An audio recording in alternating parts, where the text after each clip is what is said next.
So, ganito ko po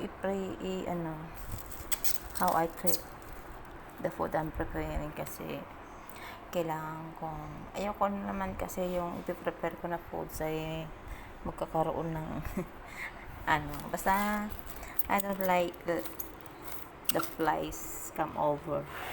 Alam nyo yun. Ayoko siya madapuan ng langaw kasi alam nyo naman yung langaw madapuan lang madumi na. So, ganito ginagawa ko pag nagde-defrost po ako ng karne. Kasi dito open siya. Kita mo, may papasok ka ng mga lamok. So, ganyan no. Ay, lamok. Oo, lamok nga, langaw, ganun. Maraming langaw pag ganito yung ipiprepare mong pagkain. Ulam. So, ayan po yung ginagawa ko. Nirarap ko po siya ng plastic wrapper para hindi siya mapasukan ng lamok. Ayan. Lamok langaw. Ayan. So, ganito po, ang sabi nga nila, yung ipiprefer mong food, it going to be, how to say, siya yung magsasalamin sa'yo kung gaano kasincere sa ginagawa mo para sa kapwa mo, sa food na ihahain mo sa pagkainan, ganun. Pag ginawan mo ng masama yung inihahain mo, ay hindi ho maging kalugod-lugod sa mata ng Diyos. So tayo, pag nagpe-prepare po tayo ng foods, kailangan ho with love po. Kaya siguro gusto nila niluluto ko dahil with love talaga ako mag-prepare with care. Ayan.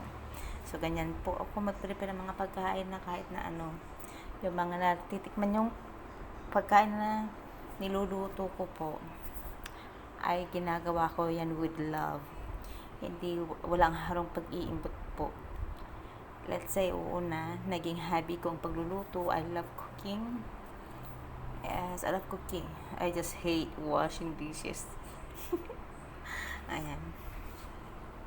So, ganyan ho ako mag-prepare. So, yung mga nagsasabi dyan na yung sa mga niluluto ko, sorry ha, hindi ako ganong klaseng tao.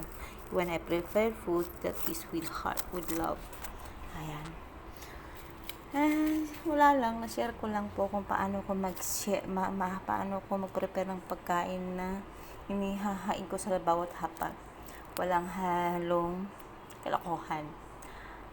And I always pray to God for a good health to everyone, and God bless us all.